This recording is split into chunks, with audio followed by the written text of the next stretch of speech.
Bueno, buenas tardes, bienvenidas y bienvenidos a todos y muchas gracias por asistir a esta mesa redonda llamada Objeto, Palabra y Acción. En esta mesa redonda hemos convocado a profesionales de diferentes disciplinas artísticas que trabajan el objeto como forma dramática y dramatúrgica vinculada con la imagen. En esta mesa redonda reflexionaremos sobre el objeto enfocado hacia el actor y hacia la actriz, ahondando nuevas formas de investigación y de interpretación, tocando nuevas expresividades. Tengo el honor de presentaros a nuestros invitados de hoy, Rosa Díaz, Andrea Díaz Reboredo y la compañía El Patio, que está formada por Julián Sáenz López y Izaskun Fernández. Tienen perfiles pues, muy diferentes, lenguajes propios y nada, decirles que bueno, para mí son unos referentes del teatro de objeto y siento que en la mesa de hoy pues, vamos a aprender mucho y va a ser muy enriquecedora. Entonces, antes de empezar, igual si queréis acercaros un poquito más, solo si queréis, si no, no pasa nada. Como somos claro, como somos poquitos, igual podemos estar un poquito más cerca.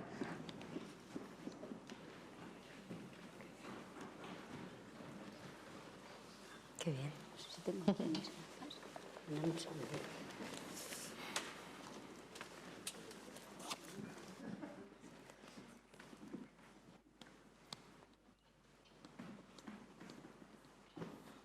Vale, pues vamos a empezar con una pequeña biografía, ¿vale?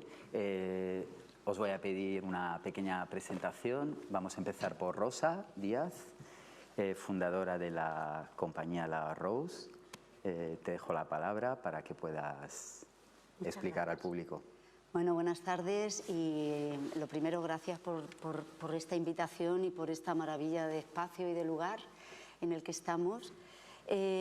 Bueno, La Rose es una compañía reciente, entre comillas, porque cumple ahora 15 años, pero en realidad Rosa Díaz lleva unos poquitos de años en el escenario y no me quiero alargar mucho en mi presentación.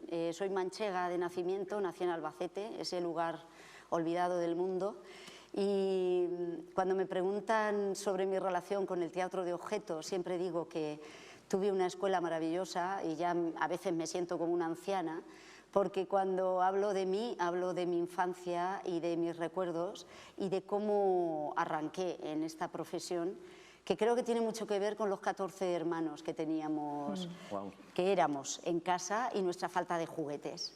Y eso me llevó siempre a un cajón de zapatos que había en la última habitación de la casa de mis padres, donde vivíamos 7 chicas y 7 chicos, pegándonos todo el día de tortas porque no había con qué jugar.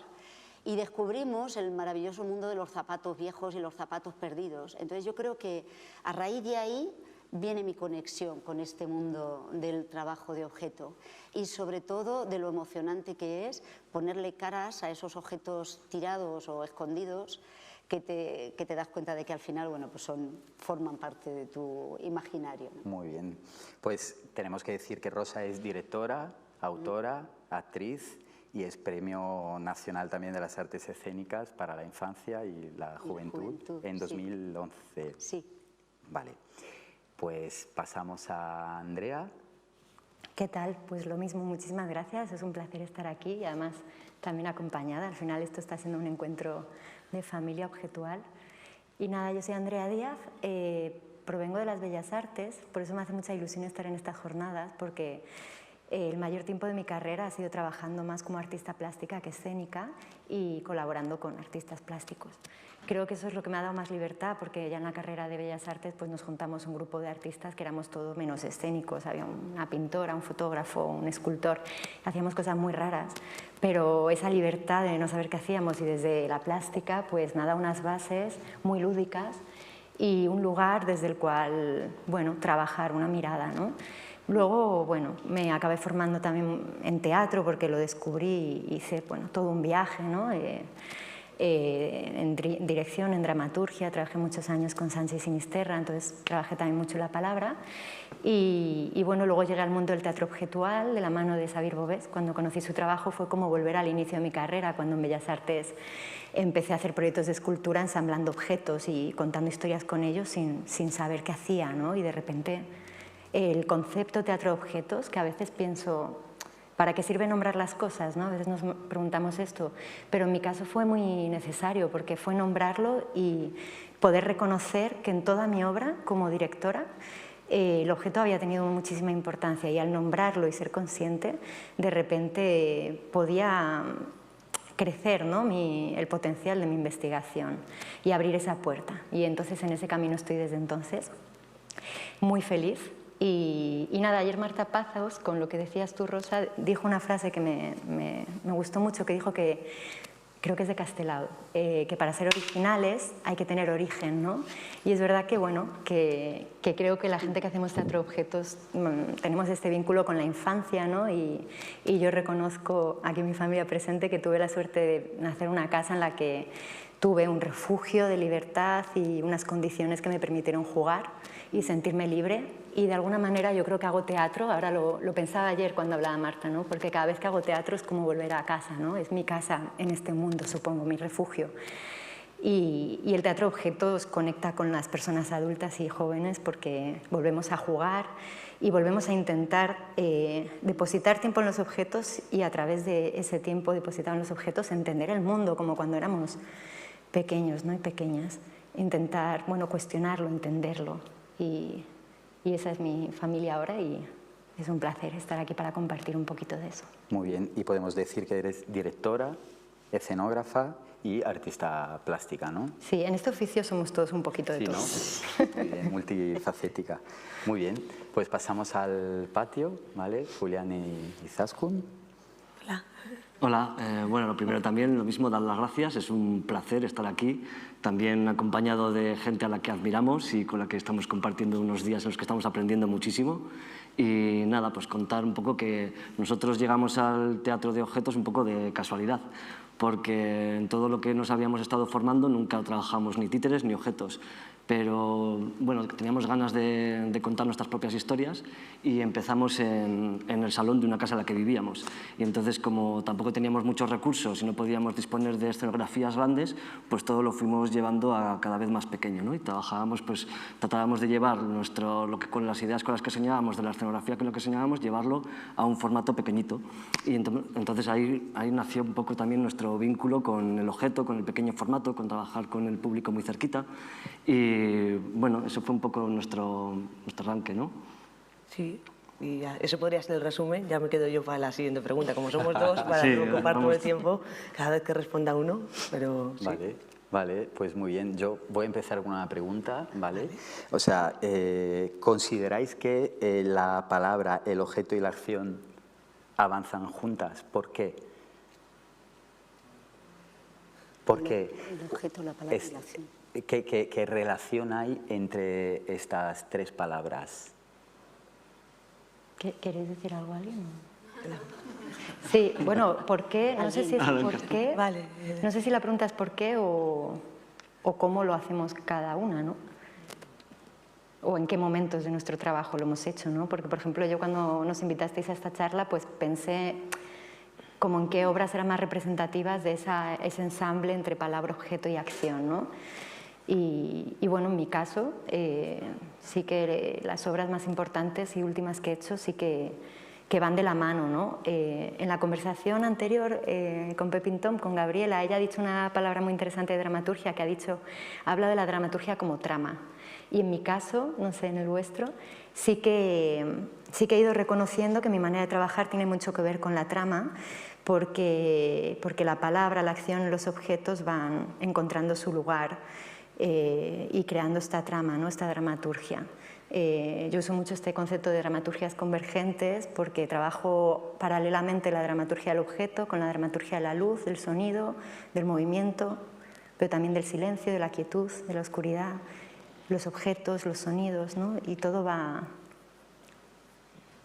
poco a poco y con orden. Luego, si hablamos de los procesos, se explica un poco mejor, pero en mi caso, cuando hay palabra y hay otras obras en las que no he usado la palabra, pero es así, es como un caos que se va ordenando. Para mí un poco la imagen, no sé qué pensáis, me sirve imaginarlo así, es como una pecera en la que flotan todos los materiales de trabajo, ¿no?, que he reunido, que eso son objetos, son frases, son imágenes, son...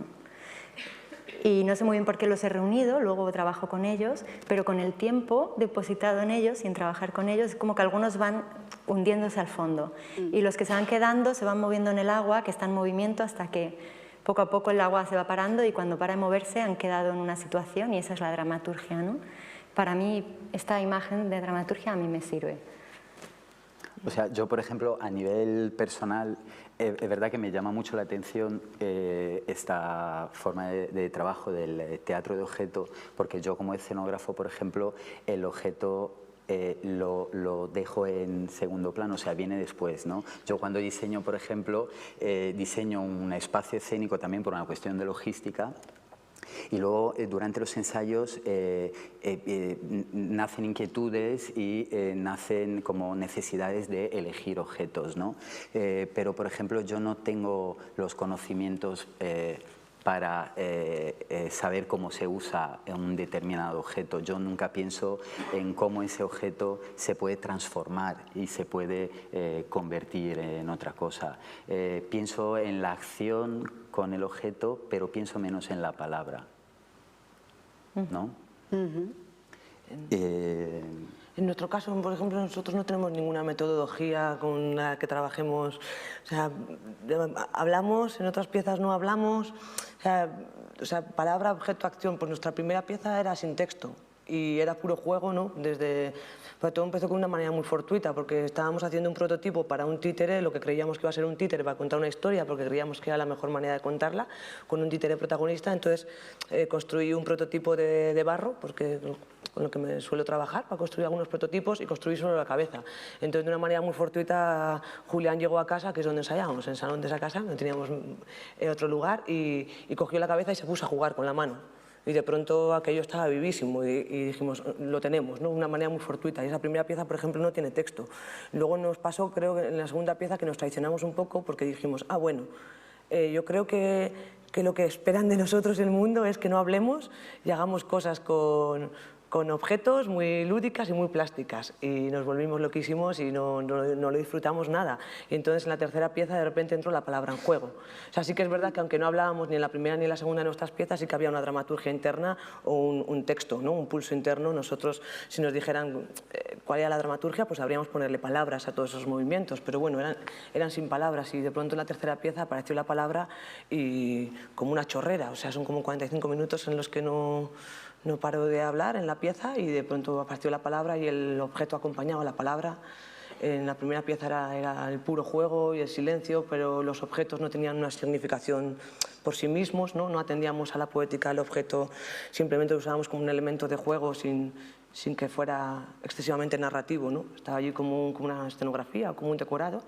Y luego de repente fuimos conociendo otras compañías, otras maneras de trabajar, otras poéticas del objeto, y de pronto pues, se meten en nuestro trabajo, se cuelan, pero nunca sabemos establecer como una metodología, ¿no? De repente hay algo de que queremos contar e intentamos contarlo de la mejor manera y aparece la acción o el objeto o la palabra, pero siempre como entrelazándose de manera distinta, ¿no? Nunca es, pues empezamos por la palabra, luego vendrá el objeto, luego la acción.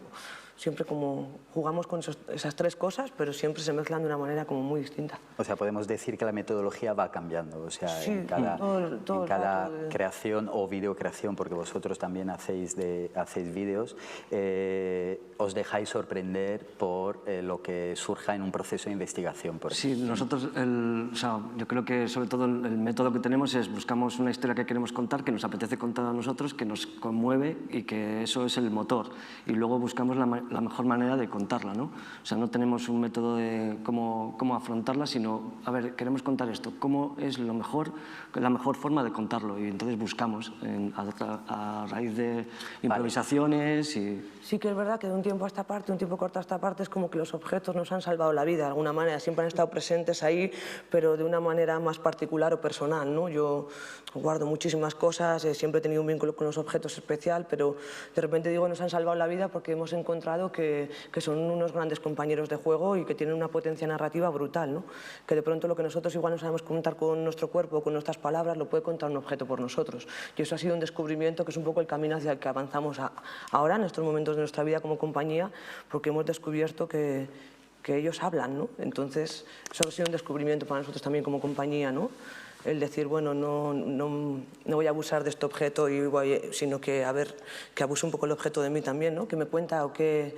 Y eso pues, es algo que estamos descubriendo ahora. Claro, lo habíamos visto en otra gente, ¿eh? Cuidado, que nos fascina el trabajo de otra gente que lleva mucho tiempo trabajando en esto y que somos devotos de sus trabajos, pero de repente estamos descubriendo en nosotros que nos funciona. Claro, porque también estamos de acuerdo que se pueden romper esquemas y no tenemos por qué empezar solo por una historia, ¿no? También podemos empezar por el proceso a la inversa, ¿no? O sea, que todo nazca desde un objeto, ¿no? O sea, igual desde la infancia, o sea, se puede escoger un objeto de cuando eras pequeña y a partir de ahí pueden hacer una historia, ¿no? Sí, claro. Yo, por ejemplo, cada proceso creativo es un pero. Por ejemplo, en el caso de hilos, que si me dejáis... Por supuesto. Os lo hago, más que os lo digo. Por supuesto. Vale. Te ayudo, Rosa. Mira, yo creo que... yo, por ejemplo, comencé con la historia de mi madre. Entonces, cuando empecé a pensar... Esto parece que me he puesto un atril para dar una charla, pero no va a ser así. Empecé a darle vueltas a todos esos objetos que habían formado parte de la historia o de la vida de mi madre. Entonces es un espectáculo que habla de una mujer que viene al mundo, que tiene una serie de cosas. Bueno, yo planifico un poquito la dramaturgia y a partir de ahí lo primero que empiezo a pensar, antes que en el texto, es en los objetos. Muy bien. ¿Qué pasaba en la casa de mi madre? En la casa de mi madre había una puerta. Esa puerta se tiraba de un hilo para abrirla y entonces empezamos a trabajar con la puerta. No sabíamos cómo iba a ser la puerta se tiró casi 6 meses de construcción y estuvimos dándole vueltas para un lado, para otro, bueno, fue una locura. Pero la puerta al final se transformó en una puerta-ventana que al comienzo del espectáculo empieza tapada y luego se va descubriendo. Yo manipulo por aquí un personaje chiquitito que es ella, que camina por todos los sitios y esta puerta de repente se transforma en otra cosa. Y me gusta enseñároslo porque para mí más que hablar las cosas es presentarlas, porque creo que hay un trabajo del objeto muy especial y este objeto, una vez que se construye, nos va pidiendo más cosas, porque ¿qué es lo que pasaba con mi mami cuando era chiquitita? Pues mi mami cuando era chiquitita fue al cole, entonces yo pensé, ¿y cómo saco de un objeto que ya tengo en escena una escuela? Entonces lo siguiente que empezamos a trabajar fue, a partir de elementos que ella utilizaba como el dedal, o sea, centramos toda la construcción del objeto a partir de cosas que ella hacía. Por ejemplo, si os dais cuenta, esta puerta viene de una cajita pequeña de corchetes. Y empecé a utilizar dentro del espectáculo cosas como agujas de lana, porque ella se pasó mucho tiempo tejiendo. Todo el mundo del imaginario que ella tenía, pues eso, ella se ponía a tejer y bordaba sábanas para no sé qué, o ella se ponía a tejer y hacía la ropita para los bebés, o hacía tapetes, bordaban sábanas, bueno, hacían de todo. A partir de ahí empecé a tirar de objetos y de elementos que ella utilizó, entre ellos el dedal, aparte de la caja de corchetes, y cuando llegó la hora de hacer la escuela, y después, esto se ve ahora muy facilico, pero esto se le dio sus vueltas. Pues en esta escuela, que este era el pupitre, empezaban a aparecer cosas, porque para mí el objeto tiene que ser algo mágico. Sobre todo cuando trabajas para infancia, cuantas más cosas tenga un objeto, mucho mejor. Entonces, bueno, pues de aquí salían cositas como otro tipo de objetos que en sí llevaban cosas, salían caballos. Todo esto es un trabajo que se hacía con sombras, pero dentro del objeto ya vamos metiendo otros objetos. Y dentro de este objeto metemos también el imaginario que ella tenía, ¿no? Entonces, por ejemplo, pues en una escena se utiliza los sueños de ella como parte del objeto pupitre, ¿no? Y a partir de aquí empezamos a tirar. Luego se cuenta aquí una historia, sale una escalera, sale el perro, sale un personaje. Bueno, Esto es para que veáis un poco cuáles son los usos de la escuela. Pero mi madre también vivió la guerra civil. Entonces yo dije, ¿cómo puedo representar un refugio en la guerra civil? Entonces la puerta se transforma en un refugio y yo me meto debajo. Entonces el objeto va empezando a llevarme a mí. Me va enseñando por dónde tenemos que ir juntos, porque muchas veces uno se está matando a darle vueltas a una escenografía y en realidad cuando empiezas a darle vueltas a un mismo objeto te puede llevar a muchos sitios. Este objeto, si tú sigues jugando con él, te puede llevar a otros mundos, ¿no? Entonces es la historia de ver cómo a partir de aquí lo que era en principio una puerta puede ser un refugio, puede ser una escuela, puede ser una ventana, puede ser un lugar exterior, podemos situarnos en varios sitios. Mi madre hablaba que de pequeña en Riópar había un puentecico y entonces yo dije, pues me falta un puentecico.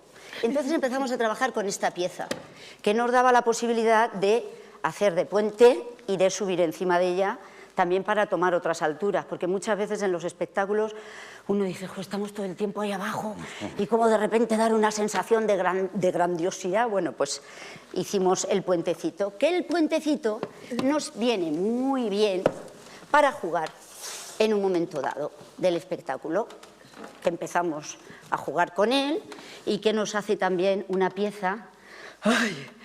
Chan, tran, tran, chan.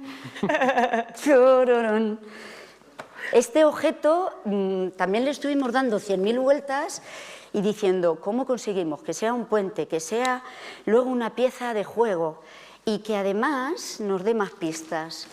Porque también con este objeto hay una escena en la que a mi madre de chiquitilla le regalaron un caballo. Entonces el objeto se sigue transformando y entonces pasamos a un caballo. La idea es darle al objeto el máximo de juego posible para que nos vaya llevando por un viaje que si siguiéramos investigando y jugando con él nos llevaría todavía más lejos. Yo creo que luego, después de esto, continué dándole vueltas a más cosas y empecé a tirar de un hilo para ver de qué manera podíamos hacer. Mi madre tuvo 14 hijos y yo me pregunto, ¿cómo meto 14 hijos en un escenario? Pues aquí están. Y estos 14 hijos, que estaban recién nacidos, porque empiezo a tirar del hilo y empiezo a entender que la única manera de parir 14 hijos en el escenario era con los ovillos de lana. Pero había más cosas en esta historia y es cómo mi madre llevaba a los niños en este coche.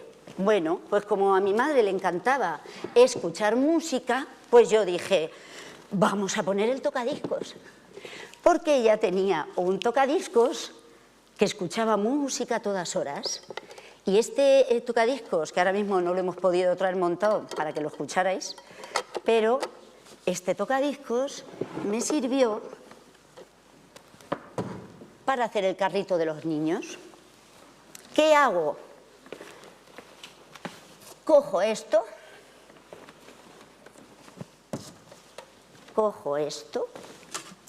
y reutilizo de nuevo, a ver si se deja, porque a veces no se deja. Ahí. ¿Te ayudo con el vinilo? Sí, pon el vinilo si quieres. Vale. Entonces empezamos a colocar niños en el cochecito. ¡Uy! Algunos se suicidan antes de tiempo, en cuanto ven el coche. Y los vamos colocando. A esto le estuvimos dando también muchas vueltas porque fue un objeto que, claro, los carros que se utilizaban, pero esto es verídico, ¿eh? La foto que tenía mi madre era de 5 niños subidos en un coche. Y a partir de esa fotografía, o sea, digamos que vamos tirando un poquito del hilo y desde luego la dramaturgia para mí tiene mucho que ver con el objeto. O sea, el objeto no es solamente lo que uno ve, sino todas las vueltas que se le pueden ir dando, todo lo que podemos ir metiendo, todo lo que se puede ir añadiendo, se van colocando. Creo que se escapa alguno nos quedará por ahí. así. Bueno, y una vez que tenemos el carrito montado, nos vamos de paseo con los niños. Aquí viene vamos, este cacharro además, se va, déjale. Este objeto del carro se le dio muchísimas vueltas porque, claro, la idea original de hacer el tocadiscos, que era como un carrete de hilo, era evidente que para que hiciera todos estos movimientos tiene toda una serie de mecanismos dentro bastante complejos, ¿no? Pero era simplemente mostraros un poquito de lo que es el trabajo del espectáculo a nivel de objeto, no sé si se nos va a quedar ahí, a nivel del objeto y de la utilización de los elementos y decir que sí, que para mí a la pregunta que acabas de hacer tiene mucho que ver. Tiene mucho que ver el trabajo a partir del objeto antes que a partir del texto y de la acción. O sea, yo creo que hay una mezcla de todo. Siempre hay muchas horas de divertirnos, de jugar, de trabajar con todos estos elementos y luego poquito a poco pues ir escribiendo las escenas. A mí me has dejado boquiabierto. Enhorabuena, un aplauso, ¿no? Muchas gracias.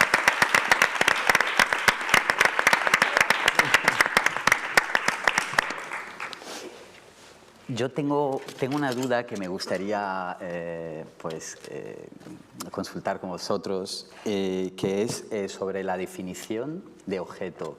¿Qué tipo de definición le daríais y qué diferencia hay entre utilería, atrezo y objeto?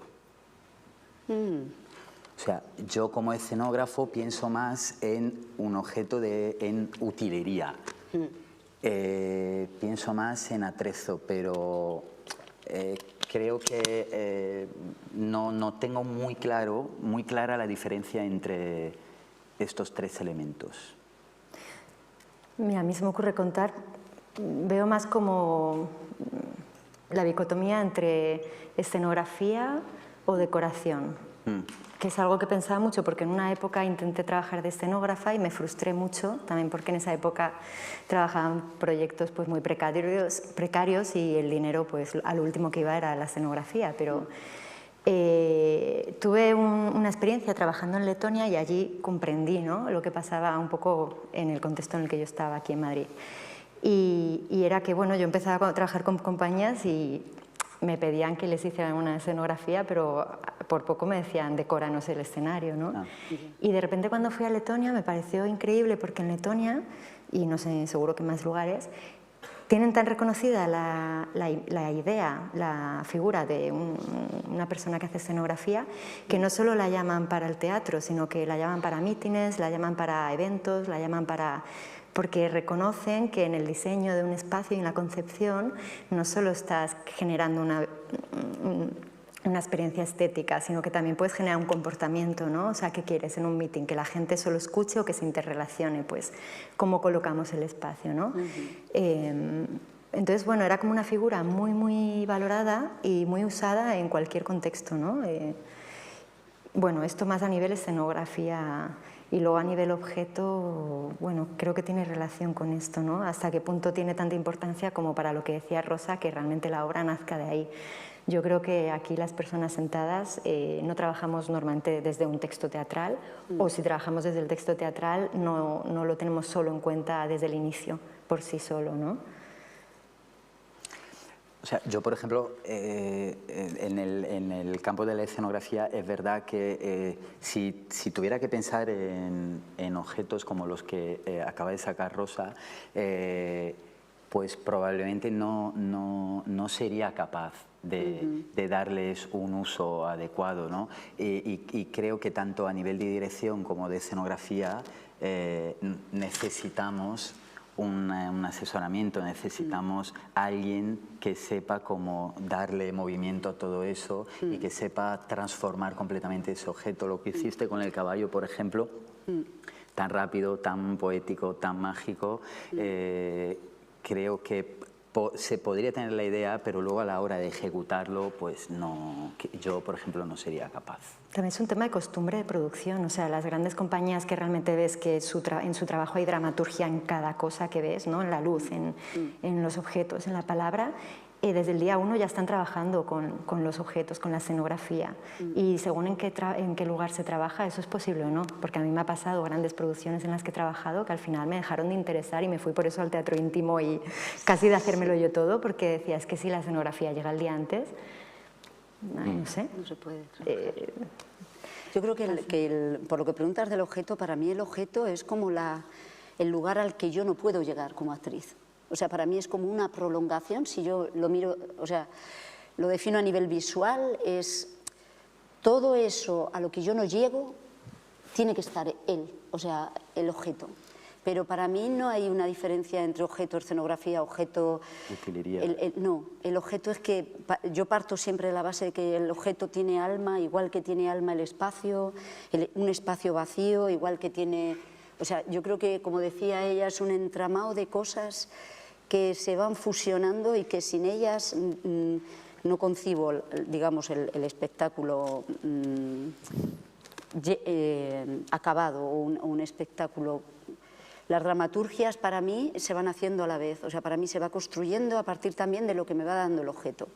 Y muchas veces me tiro horas y horas, que por desgracia en este país no existe la investigación, pero yo de verdad, o sea, para mí el mayor regalo sería que nos dejaran encerrados un par de años para investigar materiales, para investigar el movimiento, los volúmenes, o sea, es que yo ahora mismo no sé trabajar de otra manera y estoy de acuerdo con ella en que estas grandes producciones donde es todo, no sé, no es de verdad por quejarme ni por protestar por este tipo de cosas, pero están muertas las escenografías. O sea, yo veo desde hace muchos años que hay mamotretos de escenografías en un espacio que no tienen vida, no tienen dinamismo, no tienen...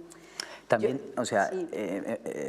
Me parece muy bien lo que estás diciendo porque es verdad que, o sea, que estoy de acuerdo con que falta un proceso de investigación Sí. a la hora de diseñar y creo que es por una cuestión de tiempos también, ¿no? Exacto, sí. Es verdad que cuando se nos contrata para diseñar sí que tenemos un tiempo determinado, que a veces que puede ser un año y otras veces que puede ser menos tiempo, pero es verdad que el proceso de investigación con la escenografía in situ suele ser siempre pues un tiempo reducido y es verdad que hay un margen de error muy limitado, ¿no? Sí, sí. Y por eso a mí me ha llamado la atención lo que has hecho. De hecho, te quería hacer esta pregunta: ¿cuánto has tardado para investigar en eso? ¿Qué tiempo te has tomado? ¿Y cuántos errores pueden haber salido de ahí? Claro. Bueno, ahí están los muertitos de los que hablamos, que cada producción al final...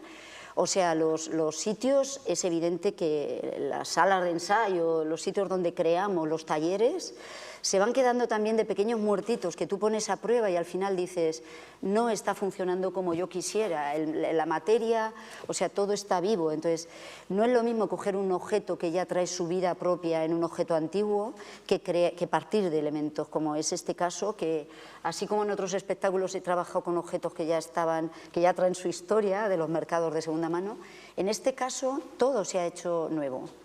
Pero en total fue casi 2 años de producción, o sea, wow. un año y 8 meses, pero de estar de verdad encerrados desde por la mañana hasta por la noche. Y ha sido un trabajo también de trabajar con muchas alturas, con mucho tipo de tejidos, hay un telar que, en fin, bueno, no me quiero enrollar mucho, pero sí, es necesario tener un tiempo de trabajar con el material y de que él te lleve por un camino que a veces uno dice... ¿Qué pasa si de repente me empiezo a llenar todo el cuerpo de hilos? O sea, ¿cómo es mi movimiento? ¿O cómo es mi movimiento si...?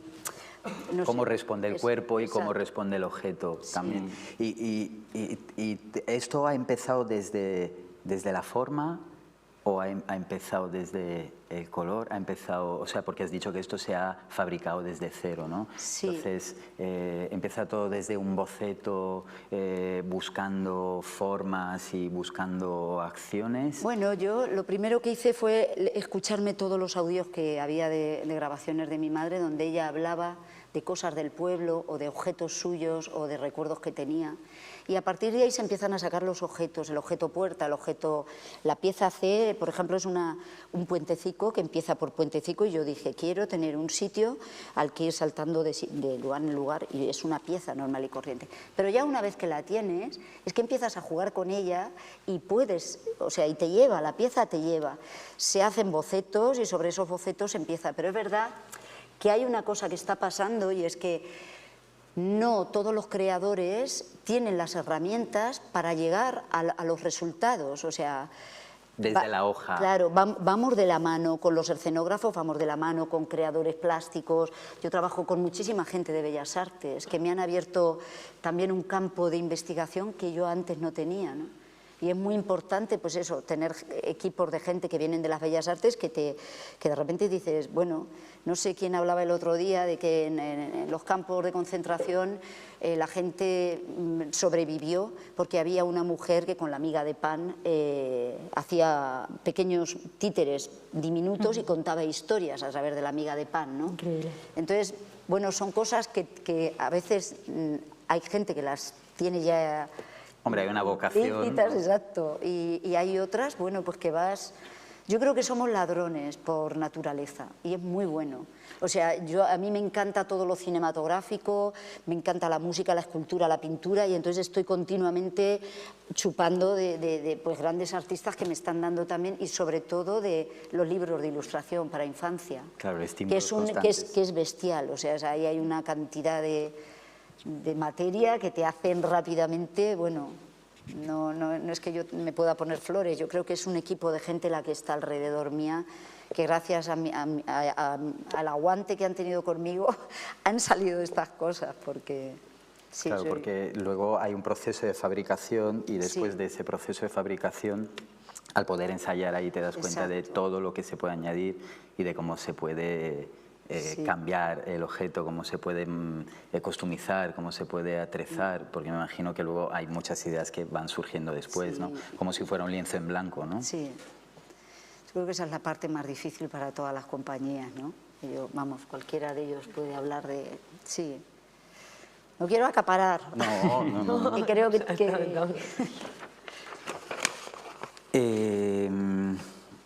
Tengo otra pregunta, que es, yo he visto, por ejemplo, que en vuestro trabajo, en el patio, habéis hecho muchos trabajos de videocreación, ¿no?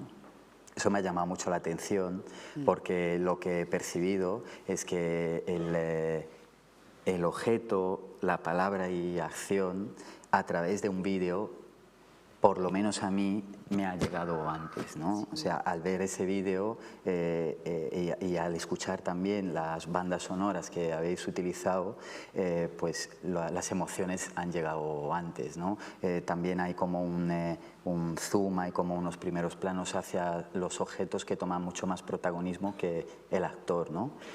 Y claro, y entonces mi pregunta ahí es qué diferencias hay, ¿no?, entre la manipulación del objeto en vídeo, en audiovisual y en directo, en vivo.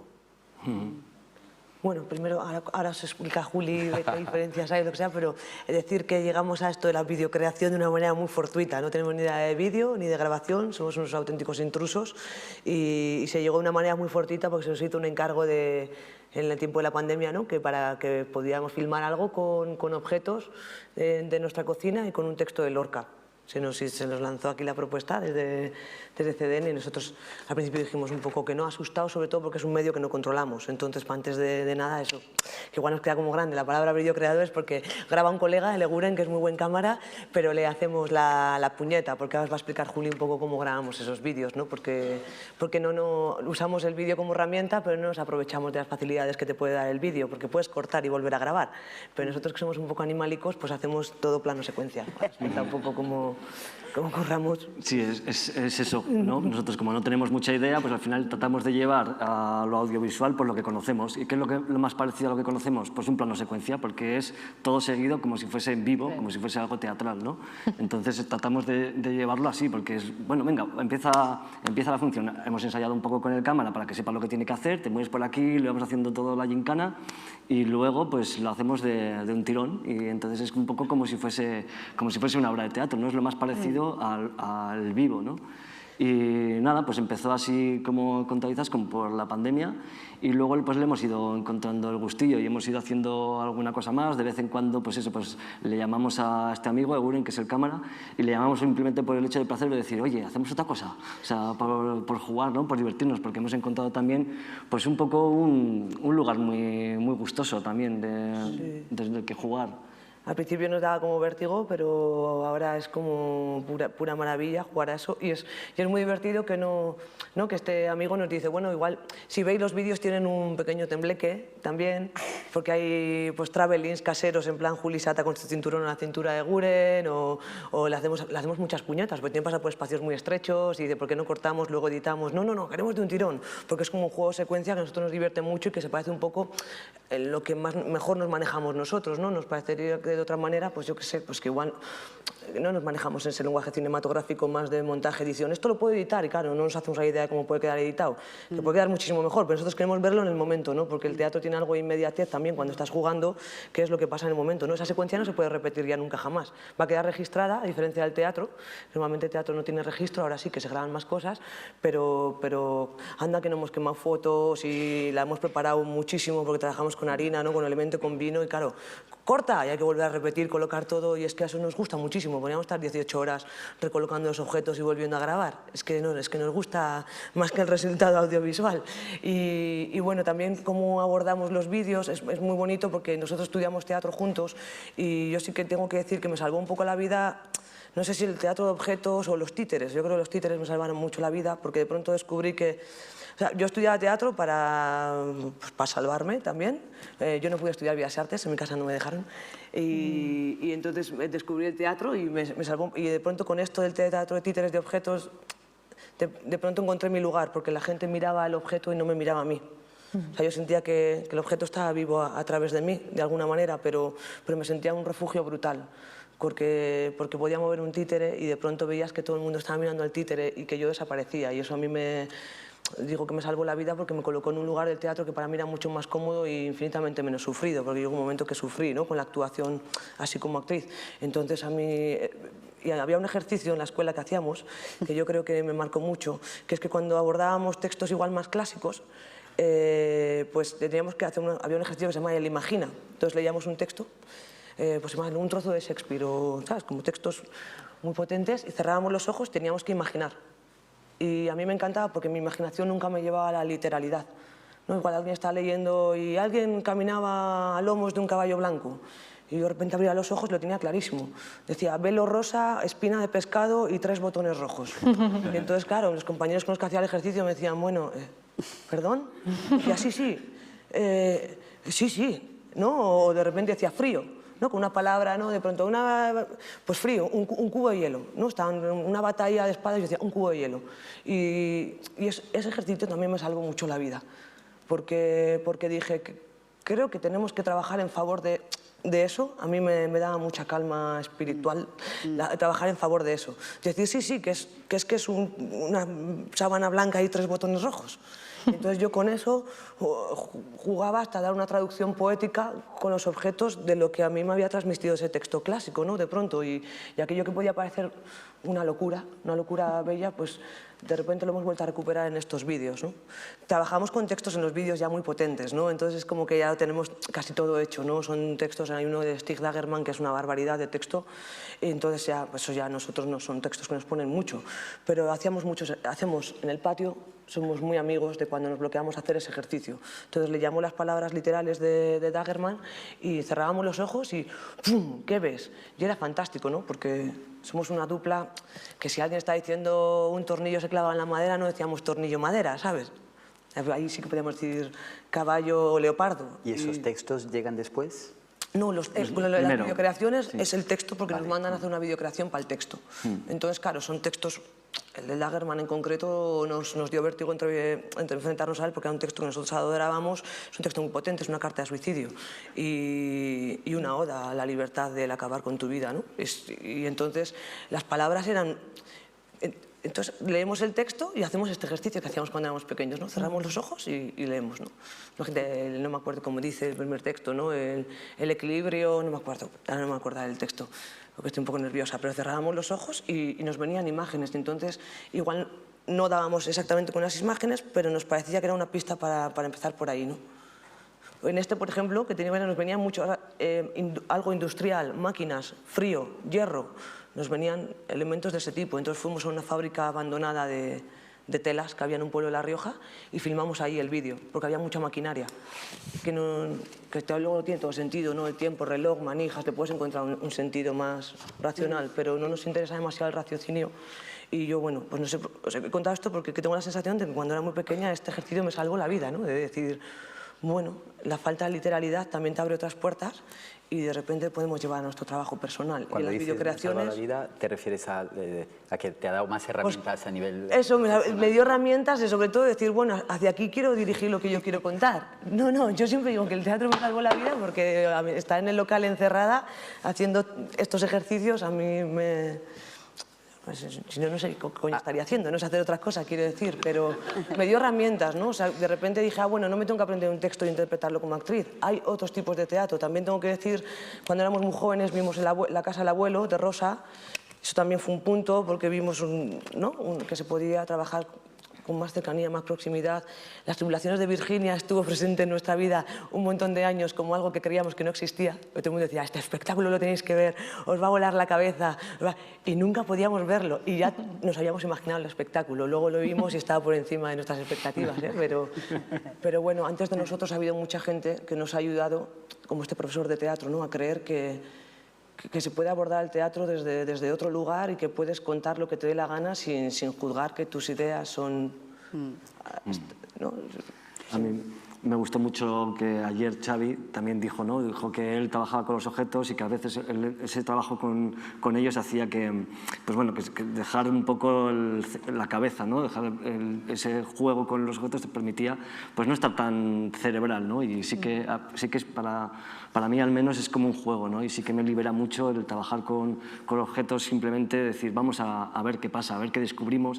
Luego nosotros también somos una compañía que hacemos todo, o sea, a nosotros nos gusta, o sea, salimos a escena a defenderlo, pero también estamos detrás de todo el proceso, de la iluminación, de la escenografía, de los objetos, y entonces nuestro local es un poco pues una nave en la que lo mismo hay una caja negra que una mesa, que pintura por el suelo, y entonces en los procesos de creación es un desastre. Todo eso es un caos en el que pasamos de repente de estar defendiendo un texto a cortar, pegar, no sé qué, buah, esto no funciona, los dedos pegados, todo, vamos.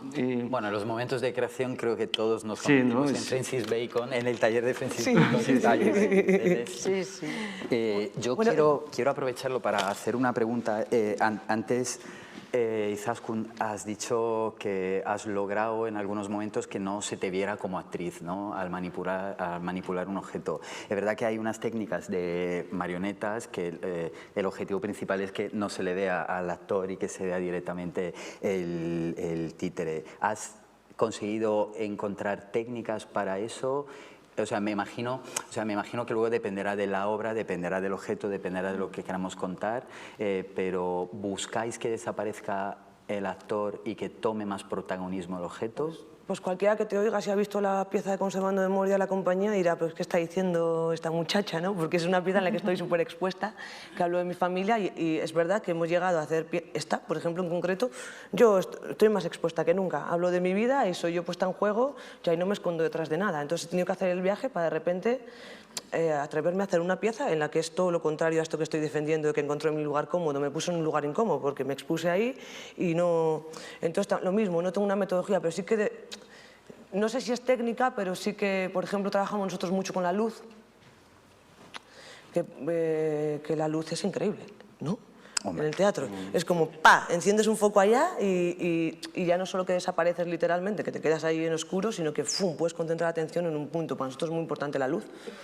Trabajamos con foquillos pequeños, con pares 16 y así, o con cosas pequeñitas, pero la luz es una cosa importante ya porque desapareces literalmente y porque te da un grado de atención para con otras cosas. Y luego, pues sí, la primera obra que hicimos en el salón de nuestra casa, pues básicamente estábamos escondidos detrás de unas maletas, ¿no? Entonces eso ya era literal de que esconderme de verdad, ¡pum!, que no me vean. En la mano pensábamos que todo el mundo mira nuestras manos, que es con lo que trabajamos, y de pronto te das cuenta que hay muchos espectadores, porque estamos a cara descubiertas, no manipulamos sin tapar, que nos están mirando a nosotros, ¿no? Porque lo que hacemos es una proyección de nuestro propio juego. Pero yo creo que es algo más mental. Yo tener la sensación de que todo el mundo está con mi mano, a mí me ayuda a un poco a abrir la ventana a ese juego íntimo, ¿no? Porque yo siempre explico que yo pequeña jugaba sobre todo con cacharritas naturales, porque me crié en una huerta, con piedritas, con tierra y todo, pero porque no tenía nadie con quien jugar, no porque quisiera jugar sola. Entonces esto del teatro de objetos me invita un poco a pensar en eso, en que, joder, yo estoy aquí jugando con mis cosas, pero te invito a que juegues conmigo o a que me veas jugar, ¿no?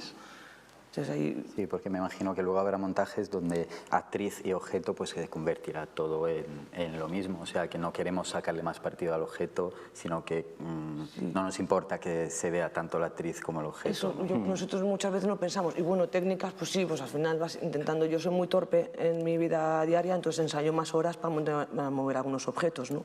Estén conservando, que son botes de cristal, pues tuve que echar muchas horas porque yo soy de naturaleza torpe en mi vida diaria, entonces para que no se te rompa el objeto, no se te caiga, pues vas ensayando todo el rato izquierda-derecha, pero bueno, las técnicas también pues nos las vamos inventando. Y sí que es verdad que a veces ves cosas que te hacen un exploto la cabeza y dices tú, hostia, qué calidad, ¿no?, en el movimiento de la mano. Pues el trabajo de Xavi, ¿no?, por ejemplo, es un espectáculo verle mover las manos a este hombre, ¿no? Entonces que hay veces que ves trabajos que dices tú, hostia, qué calidad en el gesto, ¿no?, en la palabra. Muy bien. Yo quería hacer solamente un apunte sobre lo de manipular, que ya desde hace un tiempo estoy escuchando entre mucha gente, entre mucho titiritero, el cambiar el término manipular por animar, o sea, como dar alma al objeto, que creo que, por lo menos en muchos trabajos que yo estoy viendo, que creo que tienen más que ver con esta cosa de traspasar al objeto algo que es solo la acción de mover. Exacto.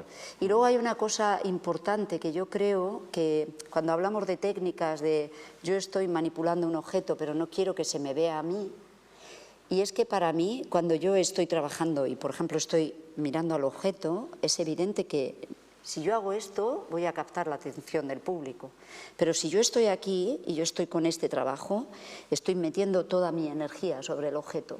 Entonces yo creo que a nivel de técnicas hay muchas técnicas como la de meter recortes de luz y ausentarte, pero yo me he dado cuenta, o sea, hacerte desaparecer, pero yo me he dado cuenta que realmente cuando un trabajo está bien animado, o sea, cuando tú le estás metiendo a esto toda tu energía, toda tu fuerza, toda tu, no sé, tu ser, tú le estás transmitiendo. El foco se va ahí. El foco va a estar ahí. Yo recuerdo muchos espectáculos por ejemplo, que eran todo grifos, no sé si lo visteis, el Lábaro de Molière, y era un trabajo todo de grifos, y ellos desaparecían, y eso que ellos, es como el de Table, que es un trabajo de manipulación de tres, que es un trabajo, bueno, si no lo habéis visto de verdad os lo recomiendo, para mí es un trabajo magistral, o sea, es una clase magistral de manipulación a tres, y es un títere de este tamaño con tres manipuladores, entonces el títere habla con ellos, pero hay veces que ni siquiera les ves a ellos. Es tan fuerte la presencia de él que es como que está él solo hablando con él. Que me dejes el brazo. O sea, está todo el tiempo manteniendo una conversación con los animadores que es que el otro día me regañaron por esto. Pues muy Cuando bien, yo dije manipular, me dijeron no se manipula el objeto, se anima, se le da alma. Apuntado. Y dije, a partir de ahora... yo soy la primera que digo. Pero es curioso, habría que inventar algo, porque yo, por ejemplo, me gusta el término manipular. El término manipular, sí, para mí ha sido siempre, yo manipulo, pero parece ser que ahora yo digo, añado esto para que... Bueno, pero es verdad que la manipulación se reduce al gesto, ¿no? De claro, mover, manipular. ¿no? Yo creo que Sin embargo, manipular viene de mano, entonces la mano al final manipular. es el medio, ¿no? Sí.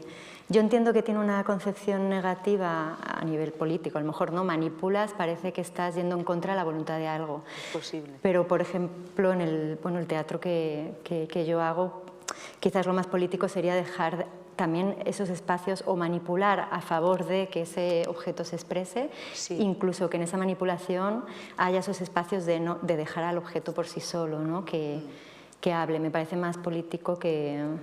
Entonces sí que me interesa, porque incluso también esa fricción de mover algo sin su voluntad también me parece que genera. Y al final lo que tú preguntabas de la presencia, ¿no? De la persona que manipula y el objeto, ¿no? Bueno, es una cuestión de historia del títere y del teatro, ¿no? Que al final llega un momento en que la persona que manipula deja de esconderse y aparece, y de repente ahí se generan más sentidos aún, ¿no? Trabajamos en un ámbito muy polisémico, entonces todo connota y puedes jugar con ello. Entonces hay mil maneras, ¿no? Pero lo que decía Izaskun, tú puedes estar ahí y que tu presencia a veces pueda ser solo el medio para que la gente vaya de ti por tus brazos a las manos y que vaya al objeto y que esté contigo viendo el objeto. Y como decía ayer David Espinosa, que tú misma dentro puedas estar siendo observada, pero puedas tú también observar la obra que haces, que eso es súper interesante. Y a veces la relación de lo que haces contigo, con tu propia imagen, genera otro plano de comprensión, y a veces de repente tú misma puedas, no sé, tirar un objeto con el que ya la gente ha empatizado y de repente sea una violencia tremenda y seas tú quien la ejerce, ¿no? Como que, bueno, creo que hay muchos niveles de comprensión, Sí, ¿no? De todo esto. Sí. Está bien sacar estas cosas para... No sé si habría que inventar otra palabra, pero bueno, es como No, se yo no lo usan, sé. Yo de ¿no? toda la vida he usado manipulación y me parece correcto por esto, ¿no? Pero es verdad que últimamente estoy oyendo mucho este término. Sí, el animal. No estoy ni a favor ni en contra, ¿eh? No, no. Es una cosa que he lanzado porque la he escuchado y creo que, bueno, también para ver qué opinan los... No sé, yo estaba pensando que quizás tiene que ver un poco también entre títere y objeto, ¿no? Que a veces pasa esto también. El títere sería más un animal y el objeto, si el objeto solo está narrando por sí solo, igual es manipular, ¿no? No lo sé. Eso tendríamos que preguntar a cada creador y cada creador tendría una respuesta también, ¿no? Claro. Bueno, pero la pieza que utilizaste antes, que Sí. la abriste, la cerraste, tenía ventanitas y tal, yo creo que has animado, ¿no? Le has dado vida, has traspasado fronteras, ¿no? Bueno, quiero hacerle una pregunta a Andrea, porque o sea, me interesa mucho saber por qué fases transitas tú o todas vosotras, por qué fases transitáis en el proceso de creación sobre una pieza en concreto, ¿no? Claro. O sea, por ejemplo, sobre tu última pieza, por ejemplo, ¿podríamos desglosar las fases de trabajo? A ver, en general, como en los talleres que doy, hablo mucho de esto, porque a veces me parece que pueden llegar a ser como abstractos y para sentar las bases cuento el proceso, no de la última, sino un poco de todas. En mi caso, nace de una primera idea que puede surgir de muchas cosas, puede surgir de una frase, puede surgir de un objeto, puede surgir de algo más abstracto. Y enseguida pues hago acopio de material visual, sonoro, plástico en relación a ese tema. Me doy mucha libertad, ¿no? Trabajamos mucho con la intuición, ¿verdad? De no preguntarse aún para qué, ¿no? Sino recopilar ese material. Y una vez que ese material está contigo, pues... bueno, siempre hasta ahora he estado trabajando con mesa, ahora estoy en creaciones que no estoy usando la mesa, pero por poner el ejemplo, ¿no? Digamos que empezaría a hacer lo que Xavi llama viajes, ¿no? Y muchas veces, la verdad que Xavi siempre me está acompañando como mirada externa, entonces hacemos los viajes, ¿no? Entonces hacemos improvisaciones en las cuales en torno a esta mesa o a este espacio de trabajo disponemos todos los objetos y yo voy improvisando. Y pues como jugar cuando éramos pequeños. Entonces saco objetos, ¿no? Cojo un objeto y de repente se me ocurre que este otro objeto puede tener que ver y me viene a la mente una frase de la obra, ¿no? Y a veces no pasa nada y a veces de repente, ¡pum!, aparece la combinación de la acción con esos objetos y la frase genera un significado, en muchos casos polisémico, poético, que puede, según la persona, interpretarlo de muchas maneras, que eso es otra cosa importante del proceso, que es alternar estos viajes improvisativos con ensayos con público, porque a veces de repente no te das cuenta y lo poético te puede jugar en contra y de repente que alguien te diga es que cuando has hablado de la violencia me ha parecido demasiado, ¿no? Y decir, pero ¿en qué momento he hablado yo de esto, ¿no?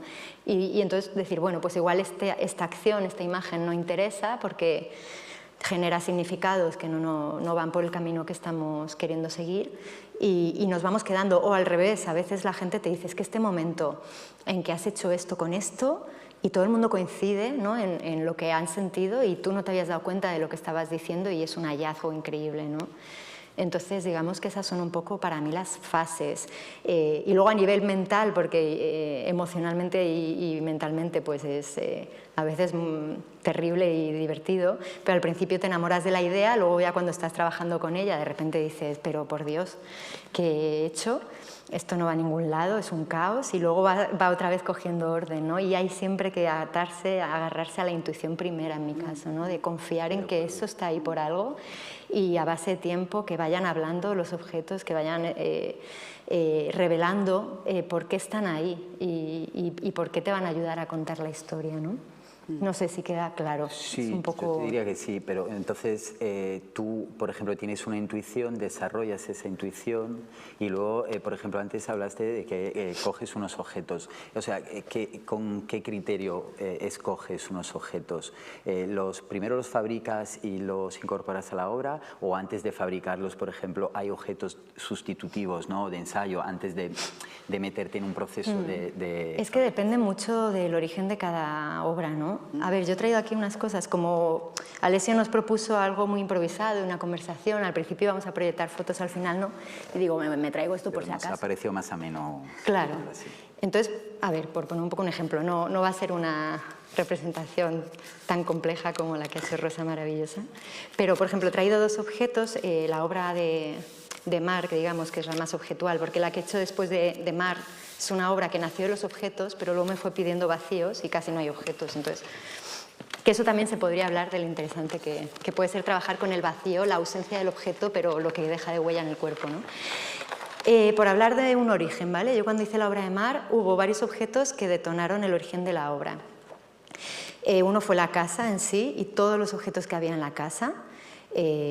La puerta es algo muy importante. Tengo aquí otra cosita que enseño muy rápido para que no nos lleve mucho tiempo y que tiene mucho que ver con lo que ha hecho Rosa. Pero a nivel dramatúrgico este objeto fue importante. Es un dibujo de mi señor padre aquí presente, él no lo sabe. Y es un plano de arquitectura. Mira, ¿me ayudas, Juli? Solo, bueno, un poquito. No sé si se ve bien, es un plano, antiguamente los planos se hacían a mano, entonces se hacían en papeles transparentes, ¿verdad? Y luego a calco se calcaban para hacer el plano, esto no sé si lo estoy contando bien, pero bueno, es un plano de arquitectura, es una imagen para un proyecto de arquitectura justo de la ciudad donde se encuentra la casa de la que habla la obra de teatro. La obra habla de una casa que está en La Coruña. Entonces, este objeto a mí me dio, no sé, una intuición de que contenía algo y entonces empecé a trabajar con él. Y bueno, son todas las líneas, es un paisaje y es toda la ciudad representada en líneas. Entonces me interesó mucho que este objeto, al ponerlo de manera circular,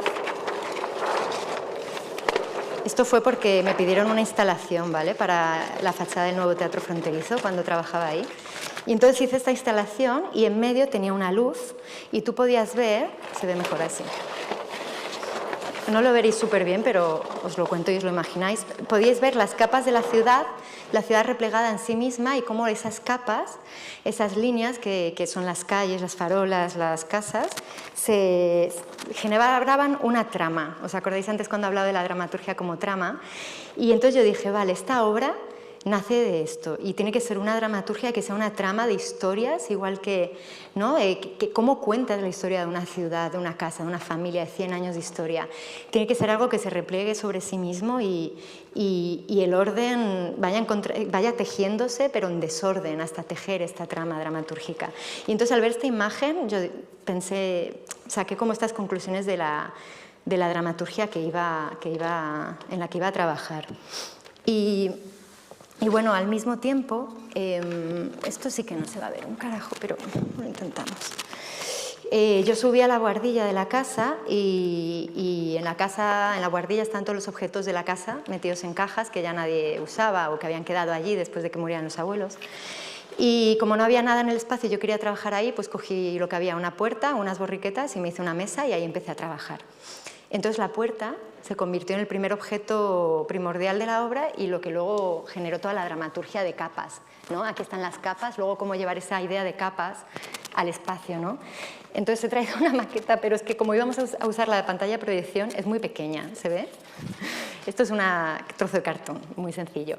Imaginaos que es la mesa, ¿no? Entonces yo empezaba pensando, vale, vamos a... Si la obra nace de la idea del paisaje, de la ciudad, de la casa y de la poética de la arquitectura, que era algo que tenía muy claro.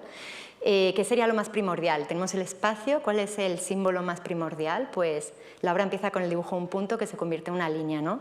Entonces imaginaos que aquí dibujas una línea. Y ya de repente decía, vale, yo creo que la dramaturgia va a ser del plano, del dibujo, del plano al volumen, a la maqueta y de la maqueta a la realidad, a estar ya dentro de la casa y ya sus objetos a escala real. Entonces empecé así con la mesa, de repente pensaba, ¿qué ocurre si en un lado hay un elemento y hay otro y en medio hay una línea? Ya hay dos espacios en vez de uno, ¿no? Ya con algo muy sencillo, ¿no? ¿Cómo se puede empezar a generar significado espacial y variaciones, ¿no? En el espacio? Y todo lo que puede significar una línea, que es increíble, porque de repente la línea se puede convertir, qué pena que no lo veis bien, pero tendría que haberlo traído en tamaño real, en un muro, ¿no? Y cómo de repente eso significa tanto, cuántos muros, ¿no? Hay en las ciudades, vivimos, ¿no? Y empecé a pensar el espacio y cómo el espacio permite o niega, ¿no? Pero ¿qué pasa si de repente este muro se convierte en más casas y entonces el paisaje va cambiando y de repente va creciendo la ciudad? Entonces, bueno, así iba yo trabajando.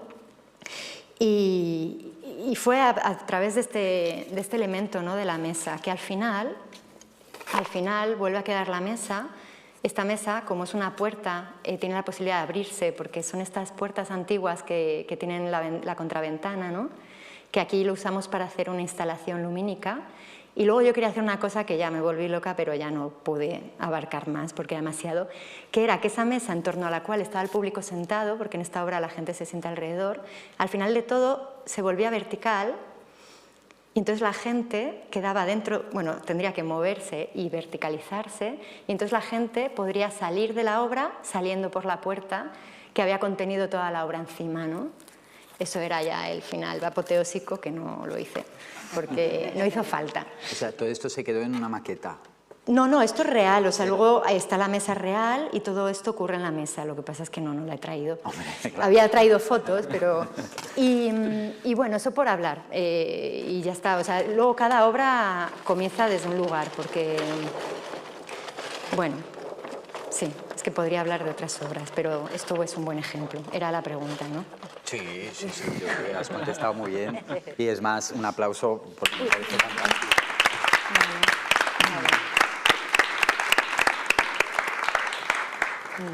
Yo creo, con vuestro permiso, que podemos pasar a un ciclo de preguntas. No sé si alguien tiene alguna duda, alguna pregunta, inquietud. ¿Sí? Vale. No va, ¿no? Así, Sí. ahora. Más que una pregunta es, bueno, continuar con el debate un poco esto de animar o manipular. Decir también que no sé si tiene más que ver también con algo relacionado con el catalán, que animar sin catalán es ánima, que es dar alma. Quizás va un poco más por ahí. Sí. Entonces, quizás tendríamos que buscar la palabra en castellano, ¿no? Almar. Es una buena idea. Almar. Sí. Yo, fíjate, también lo asocio a eso. En italiano, sí. Alma es ánima. Ánima. Y entonces, También. pues, estás poniendo alma a las Sí, cosas, ¿no? sí. O sea, es algo más espiritual, ¿no? Sí. Claro. Y luego también lo que decía él, ¿no? Sobre el objeto, cuando lo manipulas, lo estás manipulando, o si es el títere el que toma vida, ¿no? Que también tiene mucho que ver. Por ejemplo, Andrea, que he tenido el gusto de trabajar con ella, para mí sí que es una gran manipuladora, ¿no? Podrían poner un poquito O sea, de que luz. manipula y da sentido y toca los objetos, ¿no? Acompañas. No, así. Vale. Gracias. A mí me gustaría decir que tú eres Alessio Meloni porque no te has presentado, ¿no? Pero yo también, no soy el protagonista de esta mesa redonda. Bueno, pero también porque es el culpable de que el escenario esté así vestido, que se ha pegado una currada preciosa. Exacto. Pues, no, como no te has presentado, las presentaba a todas, pues pero gracias. también hay que presentarle el antes del final y porque se ha currado aquí una instalación brutal, ¿no? Escenográfica con objetos. Sí, un aplauso. Gracias, ¿no? Esto lo habías comentado, digo... Eso es cierto. Entonces, de paso, lo podemos aprovechar para decir que pues, sin el equipo técnico del María Guerrero, evidentemente, esto hubiera sido imposible. Y podemos y debemos agradecer al equipo de oficina técnica, producción y maquinaria del María Guerrero por habernos dejado hacer esta instalación artística para acompañar a estos maravillosos artistas. Y ahora salen todos a subasta. Empieza la empuja. ¿Alguna pregunta más? Venga, Mauro, que te estoy viendo ahí escondido. Venga, que te veo ahí con curiosidades. ¿No? Vale. Pues entonces, nada, sigo yo. Yo sí que tengo otra pregunta. ¿Sí? Vale.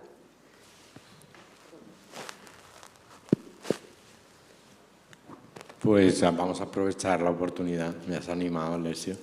Y bueno, gracias y felicidades por... me ha llamado la atención lo de animación y manipulación. Yo siempre pensé que cualquier titiritero le daba alma al objeto, en el caso de los titiriteros.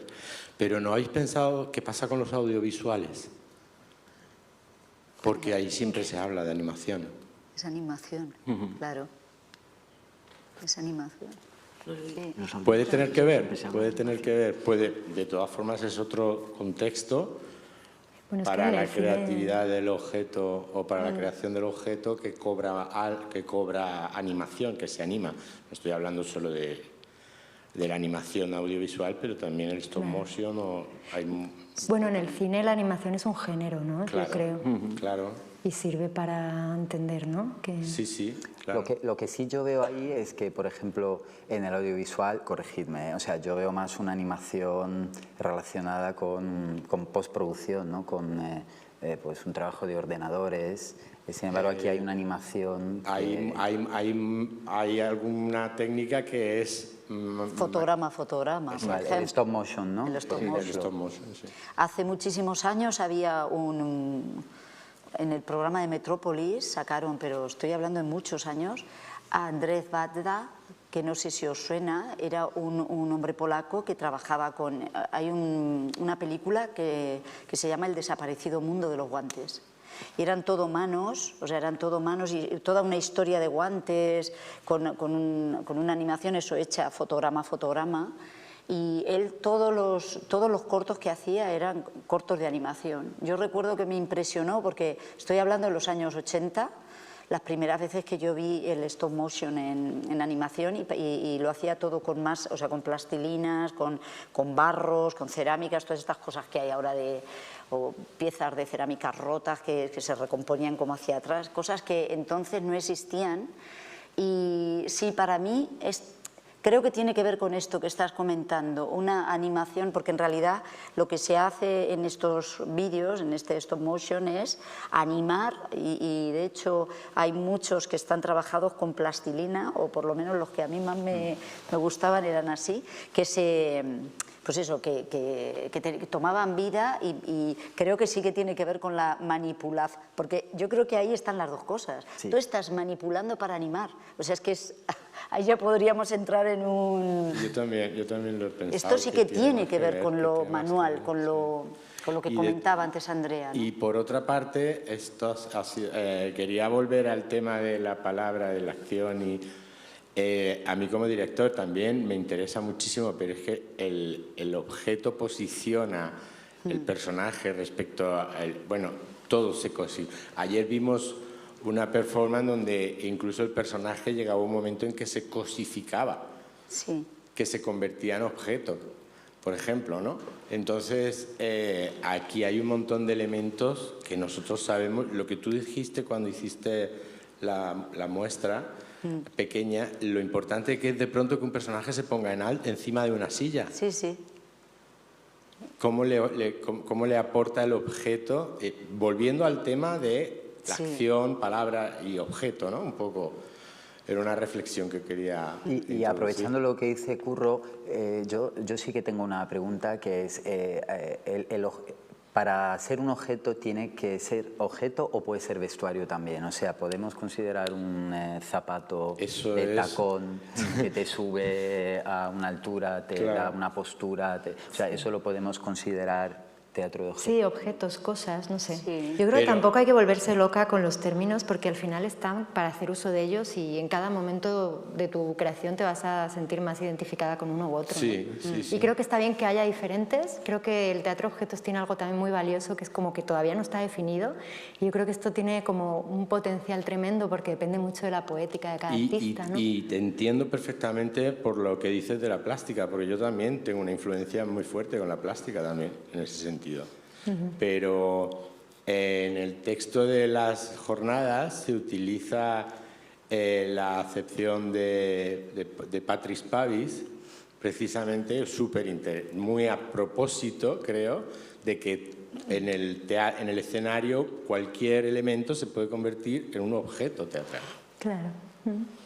Y ahí lo del vestuario es como fantástico el comentario. Un abanico es vestuario, es un objeto, pero es que las gafas es un objeto que puede transformar un personaje. O sea, creo que esto da para mucho, o sea, porque claro.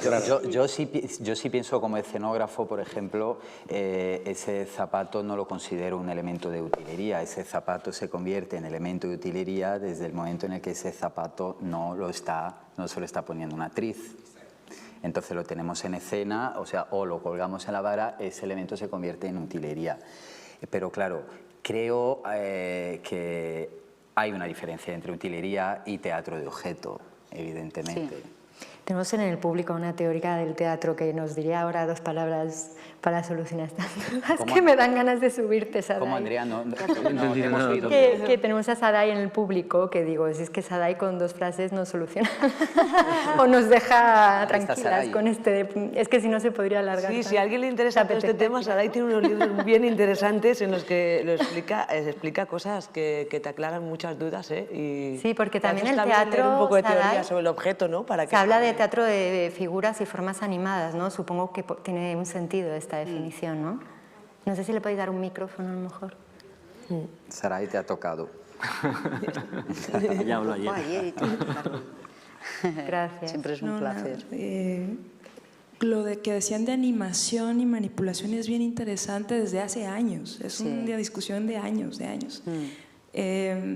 Es curioso porque en América Latina se habla siempre de animación, nunca hablamos de manipulación. Yo desde que recuerdo, yo soy de México, cuando llegué a Europa a estudiar y escuchaba que decían manipulación, yo me quedaba, lo sentía ofensivo, ¿no? También. Y todo siempre ha sido un debate sobre esos términos en América Latina, pero a mí me parecen interesantísimos ambos, ¿no? Y creo que se entremezclan y que por supuesto que manipulación viene de las manos, ¿no? Y con las manos se da vida. Y cuando animas también animas con las manos, entonces digamos que es una fluctuación de terminologías. Y bueno, sobre lo escenográfico es que vamos, el teatro de objetos, el teatro de formas animadas, que de hecho existe el teatro de figuras en Europa y en América Latina le llaman teatro de formas animadas, que es un término de Ana María Amaral, una brasileña, que tiene que ver con todo ese tipo de materialidades que no tienen que ser precisamente antropomorfizadas como los títeres y las marionetas, sino que tiene que ver también el teatro de papel, de sombras, una gran amplitud de materialidades con las que se trabaja, no humanas, con las que se trabaja en escena, ¿no? Es el teatro de formas animadas en su gran amplitud. Y el asunto aquí con lo escenográfico es que, claro, todo el teatro de formas animadas y más concretamente el teatro de objetos surge mucho a partir de Tadeusz Kantor, ¿no? Del polaco, y que justamente él, al darle esta autonomía y este valor a los objetos en escena al grado de ser personajes, figuras desafiantes a los cuerpos que están ahí conviviendo en ese espacio equitativo, surge de liberarlo de una suerte de sumisión escenográfica en cuanto a utilería, ¿no? Entonces, de alguna manera el teatro de objetos es una inutilería, porque justo buscamos como ver esa especie de fracaso funcional que tienen las cosas para concederles otro tiempo, otro espacio, el que asciendan en su estatus a ser personajes, ¿no? O desde su grado cero, a veces ni creando personajes, desde su grado cero son presencias puras que nos desafían y se vuelven a veces más importantes que nosotros, ¿no? Entonces es interesante pensar también que Cantor comienza con esta liberación, digamos, del objeto, a partir de la experiencia de la guerra, de la Segunda Guerra Mundial, a partir de ver toda esa materialidad en excepción, esos tránsitos excepcionales de la materia en tiempos de guerra, ¿no? Los objetos en escena nunca volvieron a ser los mismos, al menos en el teatro de Cantor, después de ver que su padre murió en el Holocausto, después de ver esas montañas de cosas que aún al día de hoy están en Auschwitz, ¿no? en el museo, todas esas objetualidades se volvieron protagonistas en ausencia de cuerpos, ¿no? Y entonces es muy potente pensar que en el origen de todo teatro de objetos está esa potencia de la guerra, esa potencia del no haber cuerpo que hay objeto, ¿no? Y entonces, de alguna manera, ya no puede ser solo una escenografía si pensamos la escenografía como algo que acompaña, ¿no? Podemos pensar en la escenografía desde otro lugar, como tú decías, ¿no, Rosa? Como algo vivo, que está ahí latente y que es protagonista, ¿no? Que no es algo que acompaña nada más, sino como una escenografía viva. Y en ese caso estamos hablando también de que no hay una liberación del objeto de lo escenográfico, ¿no? Porque son equitativos, son equivalentes también, pero no entendamos entonces solo el objeto como una utilería, sino como una inutilería, ¿no? Bueno, por ahí bla, bla, bla. Sí, pero es interesante porque, claro, también oyendo tantas veces a Sadai hablar de historia, ¿no? Que es verdad que la historia, y está bastante reciente, ¿no? queda pozo y, ¿verdad? Una cosa que tú cuentas mucho es que al final el teatro de objetos ha sufrido tanto auge y va a seguir haciéndolo porque hubo un momento, ¿no? de la historia en que los objetos quedaron para dar cuenta de nosotros, de nuestros cuerpos, ¿no? En los campos de concentración, los botones que decían que hacían con los cuerpos de las personas muertas, el jabón, ¿no? Y de repente todas esas pilas de ropa apilada. Por eso es tan importante que Sadai nos haya recordado esta relación, ¿no? con el teatro de Cantor y cómo también en esa época de vanguardias todo se rompe y hay esta imagen que a mí me encanta para explicar también ese cambio en la historia del arte, también a nivel de cómo cambian las dramaturgias, hasta entonces lineales, ¿no? más aristotélicas, y de repente se rompe, que es la imagen del mago, que se explica con un objeto, esto me encantó, que era que el truco que hasta entonces hacía el mago, que te decía que metieras en un pañuelo tu reloj, cerraba el pañuelo, le daba un golpe y al abrirlo el reloj seguía entero, pues a partir de la guerra mundial, ese pañuelo que se abrió y ese reloj nunca más estuvo entero otra vez, estuvo fragmentado. Y de ahí todas las vanguardias, ¿no? todos los sismos, todas las maneras de intentar comprendernos desde esa fractura, ¿no? Y cómo ahí el objeto en esa época no entra en el arte, desde el collage, desde el ready-made, como el inodoro de Duchamp al que Alessio hacía mención en la explicación de esta charla, ¿no? y ese peso del objeto, ¿no? Es verdad que era importante mencionarlo. Sí, y a mí también me pareció genial el comentario de Cantor, y recuerdo la clase muerta de Cantor, y es cierto que, claro, es un pionero del teatro de objeto, pero también lo es porque empieza a tratar a los actores, les empieza a animar como si fueran marionetas, ¿no? O sea, y empiezan a moverse como si fueran marionetas. Entonces, claro, creo que ahí hay una fusión interesante, ¿no? entre el teatro de objeto y el teatro vanguardista, ¿no? Mira, antes tú preguntabas como ejemplo de alguna obra que empezara a partir de un objeto, y estoy pensando ahora con esta conversación en una obra que hice en 2016 en los Teatros del Canal, una ópera contemporánea que nacía teníamos que hacerla de cero, y cuando me preguntaron qué iba a usar de escenografía, yo fui a la Sala Verde de los Teatros del Canal y me puse en el escenario, y cuando vi el Teatro del Canal, que es enorme, vacío, y todas esas sillas vacías, dije, esto. O sea, la escenografía es esto, entonces el público tiene que estar aquí y vamos a usar eso vacío, porque claro, es que la historia marca. Entonces, ¿qué pasa cuando ves una imagen? Pues de repente 600 butacas vacías te están hablando de la gente ausente. Entonces, inevitablemente la ópera que hicimos pues acabó hablando de la guerra y bueno, nos inspiramos en textos de Max Aub, de A Campo Abierto, de toda su trilogía sobre la guerra civil y acabamos hablando de esto, pero el motor fue el espacio. Y una pregunta, ¿el teatro de objeto prevé utilizar esas sillas como decorado de fondo o el teatro de objeto prevé tener que utilizar esas sillas y que no se queden de fondo? Es que eso de que prevé, no sé. Yo creo que cada artista toma sus decisiones, pero está ahí y bueno, claro, puedes hacer... Bueno, perdón, me estoy liando yo, ¿queréis contestar vosotros? Hay objetos en nuestras obras del patio hay objetos funcionales también. Yo me tengo que sentar, me siento en una silla. O sea, la silla no exploro la poética de la silla. Me tengo que sentar en una mesa para contar cosas con los botes y elijo...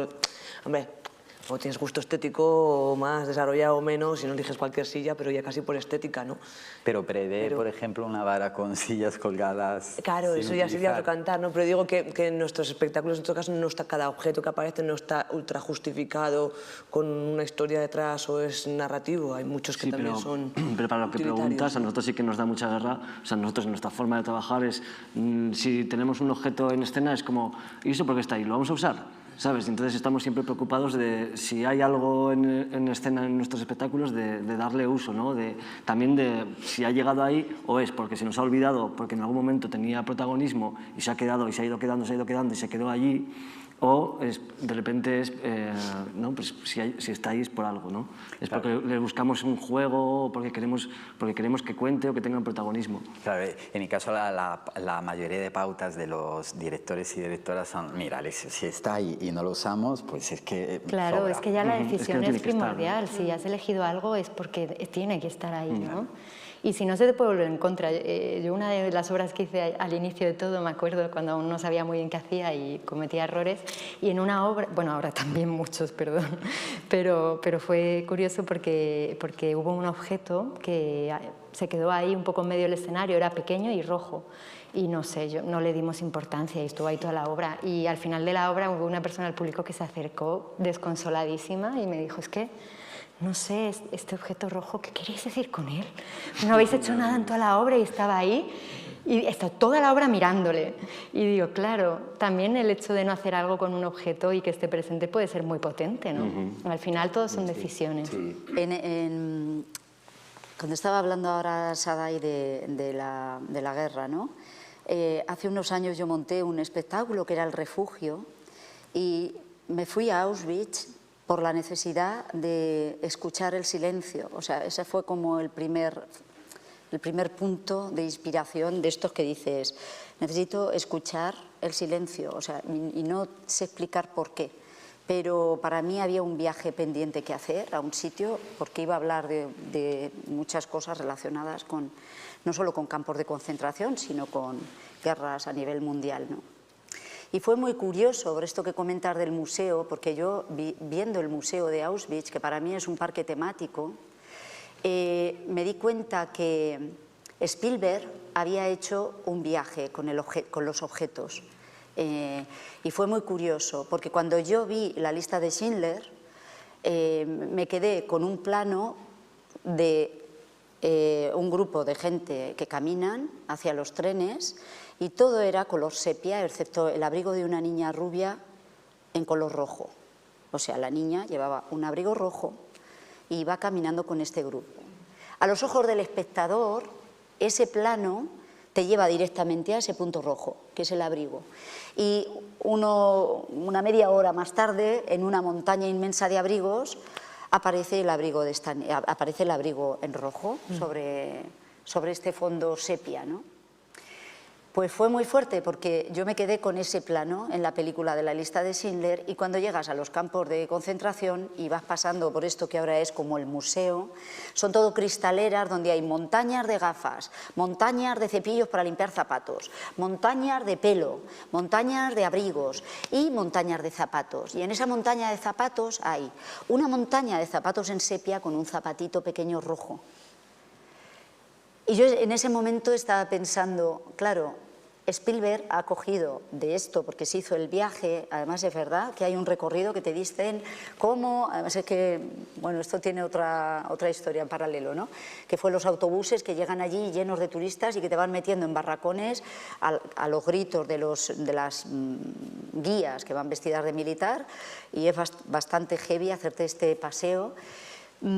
Pero lo que me sorprendió es que, bueno, lo que me gustó es que Spielberg ha utilizado muchos de los objetos que hay en Auschwitz, en este museo, para crear y explicar escenas a través del objeto, que me pareció maravilloso. De hecho, el refugio, cuando tú preguntas de dónde nos viene la inspiración, yo ya he dicho que somos muy ladrones, yo me considero una persona que chupa mucho de lo que va viendo, porque...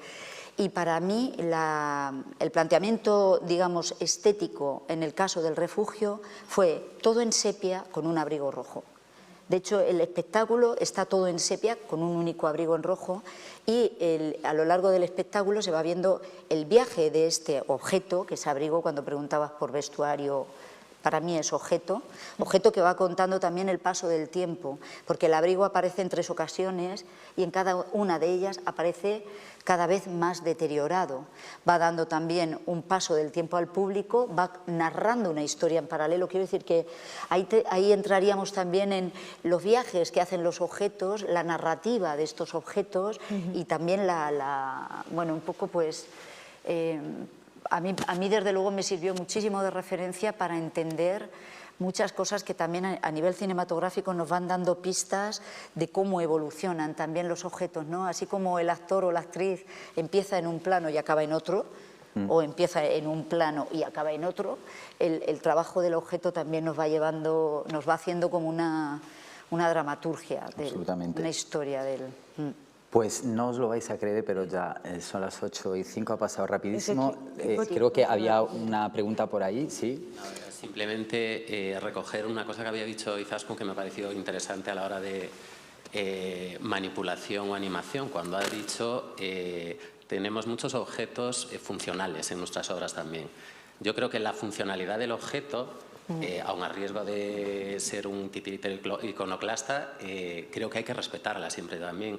Entonces, creo que la manipulación abarca todo lo que es el trabajo con los objetos, mientras que la animación implica darle vida al objeto. Hay veces que yo trabajo con el objeto y no quiero que esté vivo, como lo decía también Andrea, digo, me interesa. Entonces, es como una dialéctica muy fina, pero sí creo que es importante respetar lo que es la funcionalidad también, diferenciar entre lo funcional y lo poético. Y luego, por otra parte, preguntaros también cómo manejáis las capacidades silentes del objeto. Es decir, cuando os ha preguntado lo de la relación palabra-objeto... o sea, he visto que todo está centrado en la palabra y digo, claro.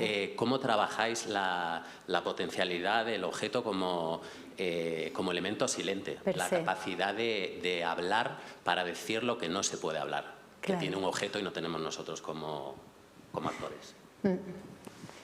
Y una pregunta, voy a preguntar a nuestras regidoras, ¿nos podéis dar 5 minutos 10 de cortesía? ¿Sí? Sí. Gracias. Yo podría decir algo, pero ¿queréis decir algo? Julián, ¿quieres decir algo tú? Pues no sé, yo estaba pensando, claro, pero en cuanto al objeto contando por sí mismo, ¿no?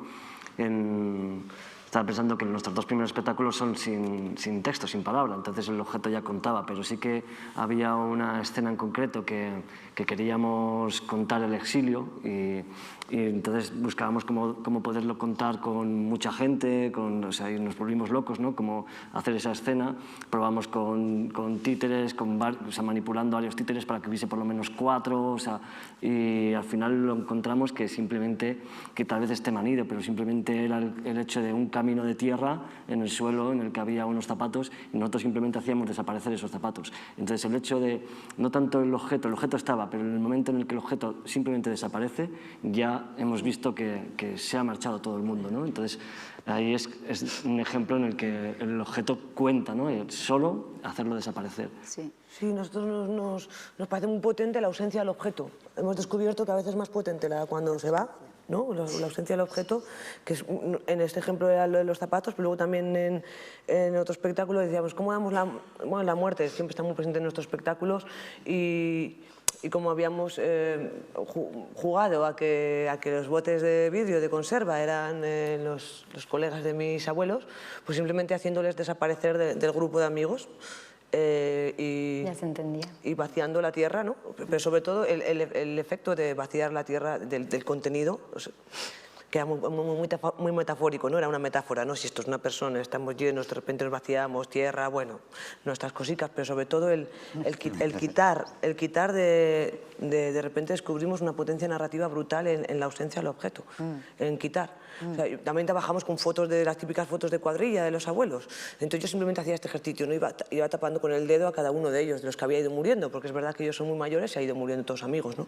Y entonces ya ese ejercicio, que no lo llevamos a escena traducido de esta otra manera, pero yo en casa decía, vale, abuelo, este murió, sí, pum, y iba tapando en una fotografía, que es un objeto, era como súper potente, ¿no? Y de repente hemos descubierto que trabajar con la ausencia del objeto es súper poderoso, ¿no? Y yo solo por matizar eso, creo que el trabajo de escucha viene ahí, ¿no? Hasta qué punto para contar algo en un momento determinado lo va a hacer, porque son herramientas, ¿no? Lo va a hacer por sí solo ya un objeto, ya solo su presencia lo cuenta, o puede ser interesante la palabra con el objeto, o incluso la palabra interrumpida por el objeto o viceversa, porque al final lo interesante de la presencia en sí del objeto es que cualquier cosa que pongamos en escena, ya como público estamos intentando, volcamos sobre ella un montón de significados que significan para cada persona y ya está trabajando la mente de la persona, ¿no? Si yo ahora mismo te dijera,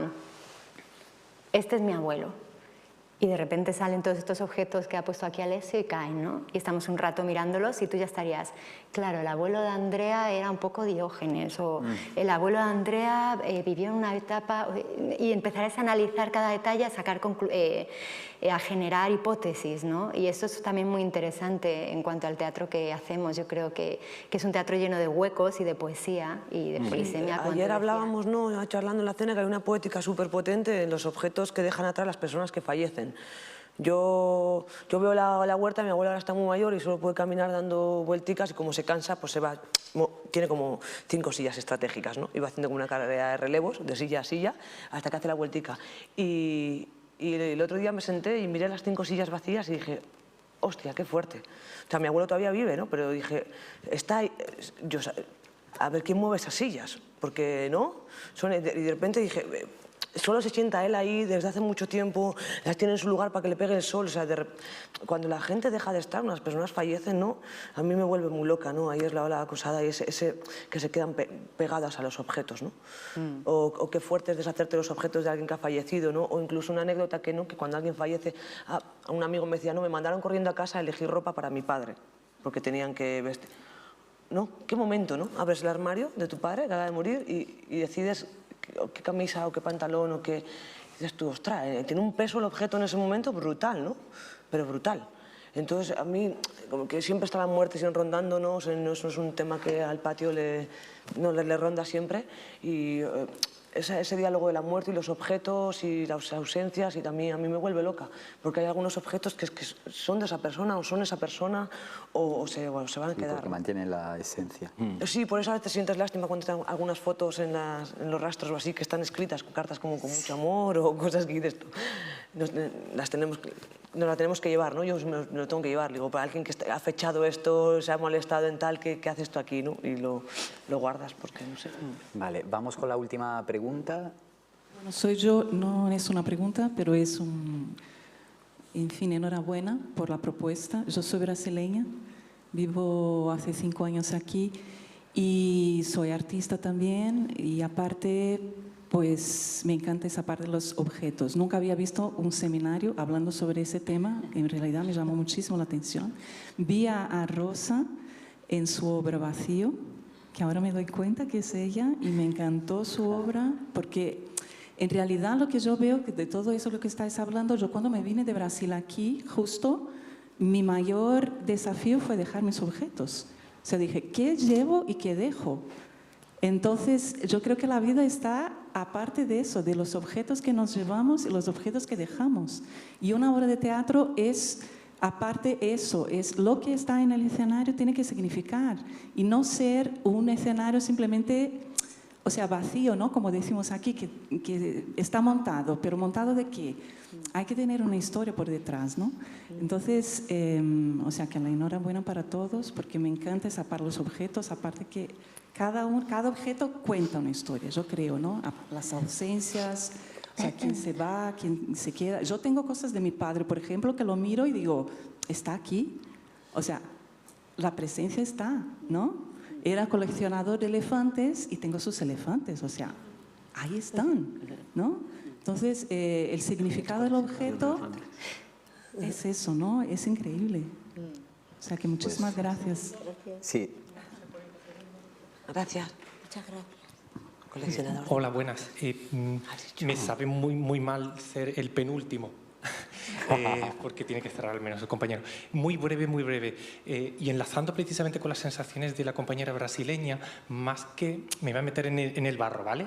Más que de la ausencia, me gustaría dejar en el debate, o como cierre, hablar de la presencia, porque al menos en los estudios formales se habla de interpretación en el teatro de objeto, y ya dejo ahí otra acepción, Shaddai me va a correr a collejas, en el sentido de que hay una interpretación de las personas presentes sobre los objetos. Es decir, Rosa cuando ha hecho lo del carro y tal, es porque ella le está dando seguramente sentido. Entonces, en esta convención que hablamos del teatro, etcétera, ella interpreta que eso es un carro, se lo cree, y yo participo de esa convención teatral. Por eso me gustaría un poco terminar con la idea de que el teatro de objetos, pese a que Heiner Goebbels estuvo con el espectáculo este de Snifter Things, que era todo como robotizado, o sea, que se ha experimentado con cosas mecánicas, etcétera, pero yo creo que el gran valor es que las artes escénicas siguen teniendo el valor humano del aquí y el ahora, y es la presencia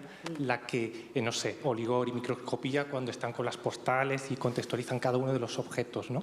Porque cada objeto evidentemente tiene historia, porque donde hubo, retuvo, ¿no? Simplemente dejar eso. Gracias. Gracias, Eufrasio. Y gracias a la compañera.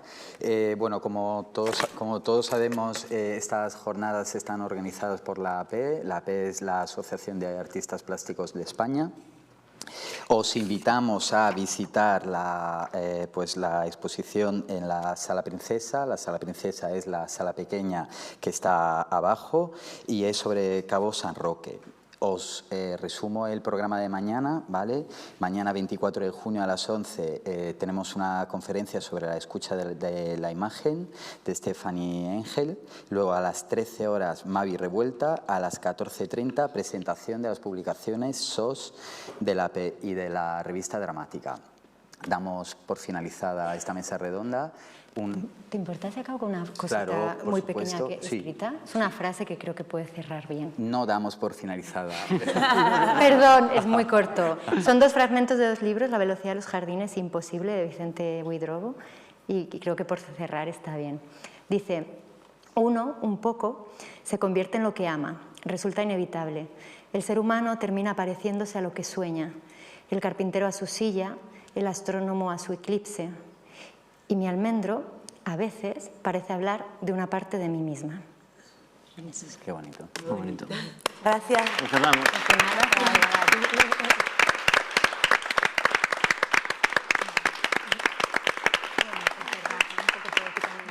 Ahora sí, damos por finalizada la mesa redonda. Muchísimas gracias al público y muchas gracias a estos compañeros referentes sobre el objeto, y gracias a todo el equipo del Teatro María Guerrero por todo lo que aportan cada día para nosotros. Gracias. Adiós. Gracias. Muchas gracias.